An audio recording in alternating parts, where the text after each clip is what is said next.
Nemo Video Review. Is it the best video maker? So Nemo Video is an AI-powered video editing content creation platform that aims to simplify and automate most of the video production process. So you can just drop in raw video clips, product links or scripts or even just ideas.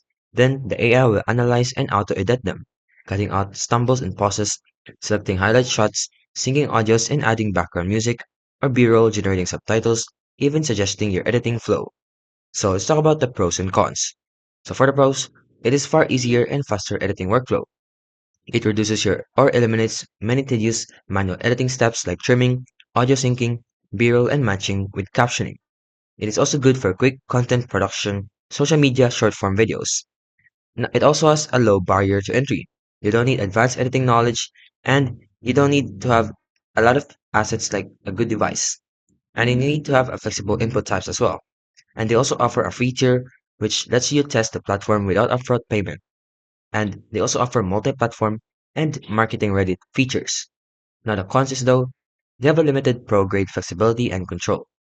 The free tier is also restrictive, with limited credits and video length triggers. The AI editing can also feel generic and formulaic. There are also some quality trade-offs versus the manual editing, and it may not suit all video types as well. So overall, it is a strong, convenient option for creators who want to produce videos quickly without deep editing skills. But if your goal is highly polished, cinematic, or customized content, then I recommend trying something else. If you like this video, don't forget to like, subscribe, and turn on the notifications